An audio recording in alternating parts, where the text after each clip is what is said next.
ओम शांति। आज की मुरली है, मीठे बच्चे, इस बेहद के नाटक में तुम आत्माओं को अपना अपना पार्ट मिला हुआ है। अभी तुम्हें यह शरीर रूपी कपड़े उतार घर जाना है, फिर नए राज्य में आना है। आज की मुरली का प्रश्न है, बाप कोई भी कार्य प्रेरणा से नहीं करते, उनका अवतरण होता है। यह किस बात से सिद्ध होता है?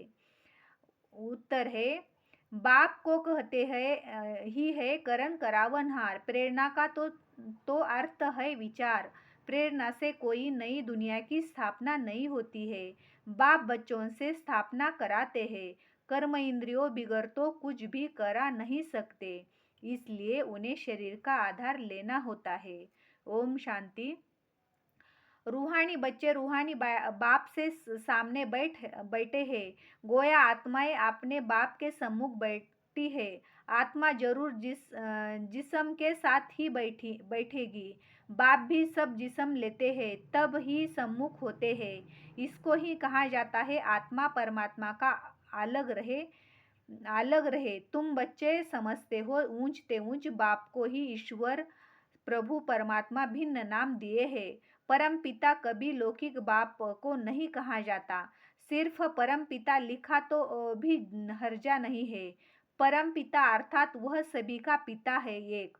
बच्चे जानते हैं हम परम पिता के साथ बैठे हैं। परम पिता परमात्मा और हम आत्माएं शांति धाम के रहने वाले हैं। यहाँ पार्ट बजाने आते हैं। सतयुग से लेकर कलयुग अंत तक पार्ट बजाया है। यह हो गई नई रचना। रचिता बाप ने समझाया है कि तुम बच्चों ने ऐसे पार्ट बजाया है। आगे यह नहीं जानते थे कि हमने 84 जन्मों का चक्र लगाया है। अभी तुम बच्चों से ही बाप बात करते हैं जिन्होंने 84 का चक्र लगाया है। सब तो 84 जन्म नहीं ले सकते। यह समझना है कि 84 का चक्र कैसे फिरता है। बाकी लाखों वर्ष की तो बात ही नहीं। बच्चे जानते हैं कि हम हर 5000 वर्ष बाद पार्ट बजाने आते हैं। हम पार्टधारी हैं। ऊंचते ऊंच भगवान का भी विचित्र पार्ट है। ब्रह्मा और विष्णु का विचित्र पार्ट नहीं कहेंगे। दोनों दोनों ही 84 का चक्र लगाते हैं। बाकी शंकर का पार्ट इस दुनिया में तो है ही नहीं। त्रिमूर्ति में दिखाते हैं। स्थापना विनाश पालना चित्रों पर समझना होता है। चित्र जो दिखाते हो उस पर समझाना है। संगम युग पर पुरानी दुनिया का विनाश तो होना ही है। प्रेरक अक्षर भी रॉन्ग है। जैसे कोई कहते हैं आज हमको बाहर जाने की प्रेरणा नहीं है। प्रेरणा यानी विचार। प्रेरणा का कोई और अर्थ नहीं है। परमात्मा कोई प्रेरणा से काम नहीं करता, न प्रेरणा से ज्ञान मिल सकता है। बाप आते हैं इन कर्म इंद्रियों द्वारा पार्ट बजाने। करण करावनहार है ना, कराएंगे बच्चों से। शरीर बिगड़ तो कर न सके।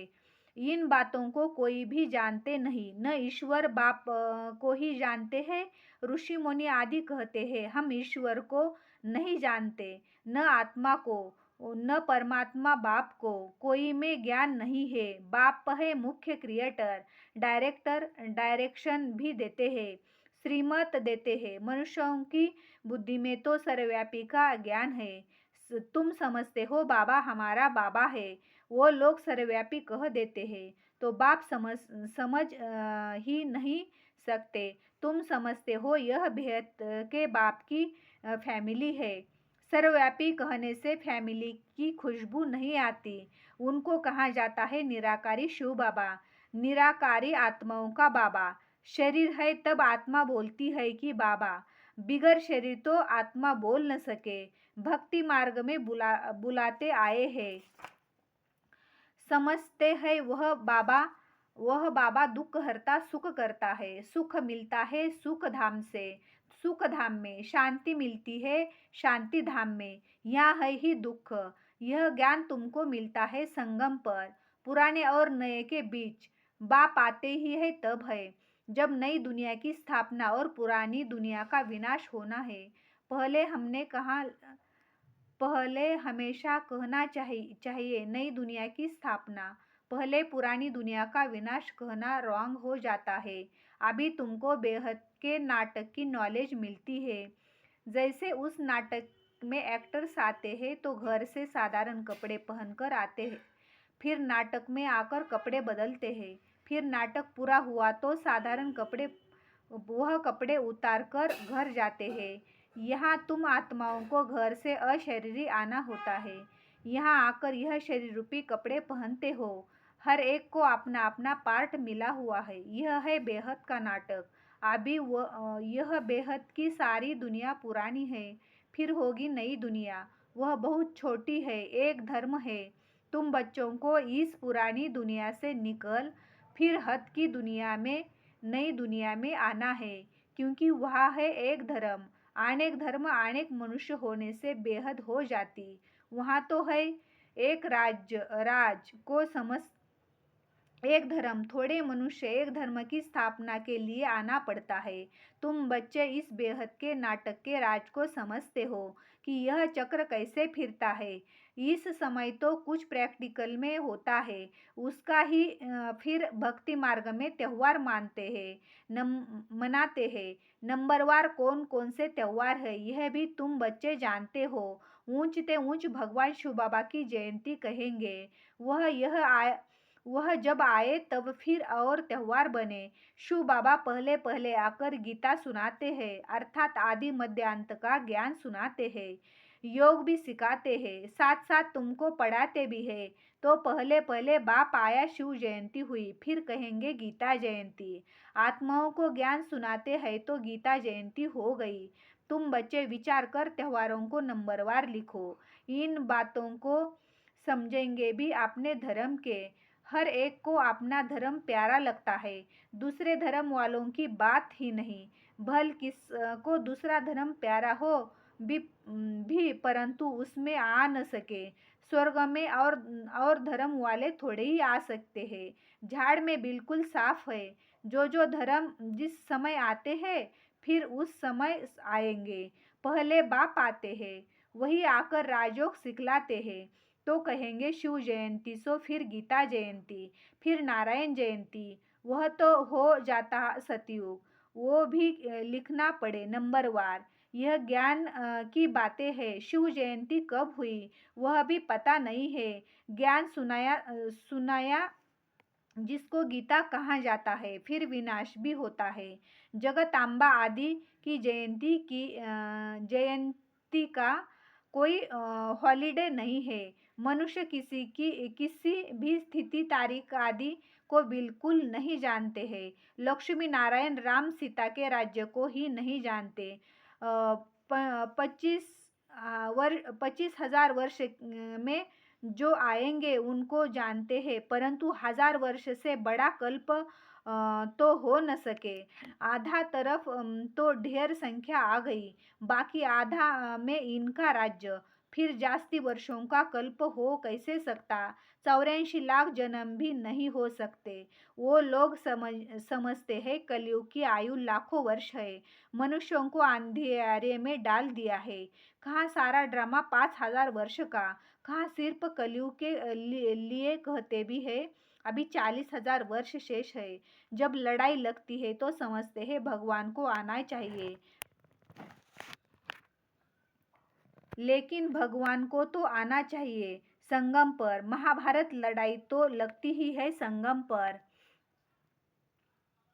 बाप कहते हैं मैं भी कल्प कल्प संगम युग कर आता हूँ। बाप आएंगे नई दुनिया की स्थापना, पुरानी दुनिया का विनाश कराने। नई दुनिया की स्थापना होगी तो पुरानी दुनिया का विनाश जरूर होगा। इसके लिए यह लड़ाई है। इसमें शंकर के प्रेरणा आदि की कोई बात नहीं। अंडर स्टूडेंट पुरानी दुनिया खलास हो जाएगी। मकान आदि तो अर्थ केक में सब खलास हो जाएंगे, क्योंकि नई दुनिया चाहिए। नई दुनिया थी जरूर। दिल्ली परिस्थान भी जमुना का कंठा था, लक्ष्मी नारायण का राज्य था। चित्र भी है। लक्ष्मी नारायण को स्वर्ग का ही कहेंगे। तुम बच्चों ने साक्षात्कार भी किया है कि कैसे स्वयंवर होता है। यह सब पॉइंट्स बाबा रिवाइज कराते है। अच्छा पॉइंट्स याद नहीं पड़ती है तो बाबा को याद करो। बाप भूल जाता है तो टीचर को याद करो। टीचर सो लिखता है वह भी जरूर याद आएगा ना। टीचर्स भी याद रहेगा, नॉलेज भी याद रहेंगी। उद्देश्य भी बुद्धि में है। याद रखना ही पड़े क्योंकि तुम्हारी स्टूडेंट लाइफ है ना। यह भी जानते हो जो हमको पढ़ाते हैं वह हमारा बाप भी है। लौकिक बाप कोई गुम नहीं हो जाता है। लौकिक, पारलौकिक और फिर यह है अलौकिक, इनको कोई याद नहीं करते। लौकिक बाप से तो वर्षा मिलता है, अंत तक याद रहती है। शरीर छोड़ा फिर दूसरा बाप मिलता है। जन्म बाय जन्म लौकिक बाप मिलते हैं। पारलौकिक बाप को भी दुख व सुख में याद करते हैं। बच्चा मिला तो कहेंगे ईश्वर ने बच्चा दिया, बाकी प्रजापिता ब्रह्मा को क्यों याद करेंगे। इनसे कुछ मिलता थोड़े ही है, इनको अलौकिक कहा जाता है। तुम जानते हो हम ब्रह्मा द्वारा शिव बाबा से वर्षा ले रहे हैं। जैसे हम पढ़ते हैं यह रथ भी निमित्त बना हुआ है। बहुत जन्मों के अंत में इनका शरीर भी रथ बना है। रथ का नाम तो रखना पड़ता है ना। यह है बेहद का सन्यास। रथ कायम ही रहता है, बाकी का ठिकाना नहीं है। चलते चलते फिर भागंती हो जाते। यह रथ तो मुकर्रर है ड्रामा अनुसार। इनको कहा जाता है भाग्यशाली रथ। तुम सबको भाग्यशाली रथ नहीं कहेंगे। भाग्यशाली रथ एक माना जाता है जिसमें बाप आकर तुम सबको भाग्यशाली रथ ज्ञान देते हैं, स्थापना का कार्य कराते हैं। तुम भाग्यशाली रथ नहीं ठहरे। तुम्हारी आत्मा इस रथ में बैठ पड़ती है। आत्मा पवित्र बन जाती है, इसलिए बलिहार इस तन की है तो इसमें बैठ पड़ाते हैं। यह अंतिम जन्म बहुत वैल्यूबल है। फिर शरीर बदल हम देवता बन जाएंगे। इस पुराने शरीर द्वारा ही तुम शिक्षा पाते हो, शिव बाबा के बनते हो। तुम जानते हो हमारी पहली जीवन वर्थ नॉट ये पेनी थी। अब इनको ही भारत का प्राचीन योग कहते हैं, जिससे तुम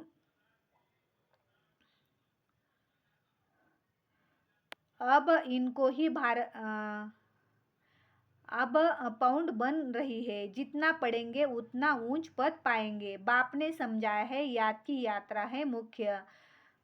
याद की यात्रा है मुख्य। इनको ही भारत का प्राचीन योग कहते हैं, जिससे तुम पतित से पावन बनते हो। स्वर्गवासी तो सब स्वर्गवासी तो सब सकते हो, ऊंच पद कौन पा सकते हैं। उनकी क्वालिफिकेशन क्या होनी चाहिए। पहले हमारे में भी उतरती कला में जाते हैं, ईश्वरीय मत से चढ़ती कला में आते हैं। ईश्वरीय मत देने वाला एक है। तुमको एक की मत मिलती है जो 21 जन्म काम आती है। तो ऐसे श्रीमत पर चलना चाहिए ना। जितना चलेंगे उतना श्रेष्ठ पद पाएंगे। कम चलेंगे तो कम पद। श्रीमत है ही भगवान की। ऊंचते ऊंच भगवान ही है, जिससे श्री कृष्ण को ऊंचते ऊंच बनाया, फिर नीचते नीच रावण ने बनाया। बाप गोरा बनाते फिर रावण सावरा बनाते। बाप वर्षा देते वह तो है ही वाइसलेस। देवताओं की महिमा गाते हैं, सर्वगुण संपन्न, 16 कला संपूर्ण। सतयुग में आत्मा और शरीर दोनों पवित्र होते हैं। देवताओं को सब जानते हैं। वो संपूर्ण निर्विकारी होने के कारण संपूर्ण विश्व के मालिक बनते हैं। अभी नहीं है, फिर बन रहे हैं। बाप भी संगम युग पर ही आते हैं। ब्रह्मा के द्वारा ब्राह्मण, ब्रह्मा के बच्चे तो तुम सब ठहरे। वह है ग्रेट ग्रेट ग्रैंडफादर। बोलो बोलो प्रजापिता ब्रह्मा का नाम नहीं सुनते हैं। परमपिता परमात्मा ब्रह्मा द्वारा ही सृष्टि रचेंगे ना। ब्राह्मण कुल है। ब्रह्मा मुख वंशावली भाई बहन हो गए।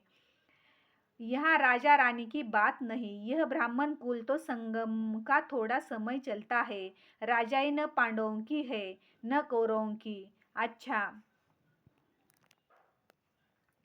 मीठे मीठे सिकिल्दे बच्चों प्रति माता पिता बाप दादा का याद प्यार और गुड मॉर्निंग। रूहानी बाप की रूहानी बच्चों को नमस्ते। हम रूहानी बच्चों की रूहानी माता पिता बाप दादा को याद प्यार गुड मॉर्निंग और नमस्ते। धारणा के लिए मुख्य सार है। पहला पॉइंट है 21 जन्म श्रेष्ठ पद का अधिकारी बनने के लिए सब आसुरी मतों को छोड़ एक ईश्वरीय मत पर चलना है, संपूर्ण वाइसलेस बनना है। 21 जन्म श्रेष्ठ पद का अधिकारी बनने के लिए सब आसुरी मत को छोड़ एक ईश्वरीय मत पर चलना है, संपूर्ण वाइसलेस बनना है। दूसरा पॉइंट है इस पुराने शरीर में बैठ बाप की शिक्षाओं को धारण कर देवता बनना है। यह है बहुत वैल्यूबल जीवन। इसमें बर्थ पाउंड बनना है। इस पुराने शरीर में बैठ बाप की शिक्षाओं को धारण कर देवता बनना है। यह है बहुत वैल्यूबल जीवन। इसमें वर्थ पाउंड बनना है। आज की मुरली का वरदान है सर्व आत्माओं को यथार्थ अविनाशी सहारा देने वाले आधार उद्धार मूर्त भव। सर्व आत्माओं को यथार्थ अविनाशी सहारा देने वाले आधार उद्धार मूर्त भव। वर्तमान समय विश्व के चारों ओर कोई न कोई हलचल है। कहाँ मन के अनेक टेंशन की हलचल, कहाँ प्रकृति के तमोप्रधान वायुमंडल के कारण हलचल है। अल्पकाल के साधारण व सर्व को चिंता की चिता पर लिए जा रहे हैं। इसलिए अल्पकाल के आधार से प्राप्तियों से विधियों से थक कर वास्तविक सहारा ढूंढ रहे हैं। तो आप आधार उद्धार मूर्त आत्माएं उन्हें श्रेष्ठ अविनाशी प्राप्तियों की यथार्थ वास्तविक अविनाशी सहारे की अनुभूति कराओ। आज का स्लोगन है समय अमूल्य खजाना है, इसलिए इसे नष्ट करने के बजाय फौरन निर्णय कर सफल करो। समय अमूल्य खजाना है, इसलिए इसे नष्ट करने के बजाय फौरन निर्णय कर सफल करो। आज का अव्यक्त इशारा है अब लगन की अग्नि को प्रज्वलित कर योग को ज्वाला रूप बनाओ। जैसे सूर्य की किरणें फैलती है, वैसे ही मास्टर सर्वशक्तिमान की स्टेज पर शक्तियों व विशेषताओं रूपी किरणें चारों ओर फैलती अनुभव करे। इसके लिए मैं मास्टर सर्वशक्तिमान शक्तिवान विघ्न विनाशक आत्मा हूँ। इस सोमान के स्मृति की सीट पर स्थित होकर कार्य करो तो विघ्न सामने तक भी नहीं आएंगे। ओम शांति।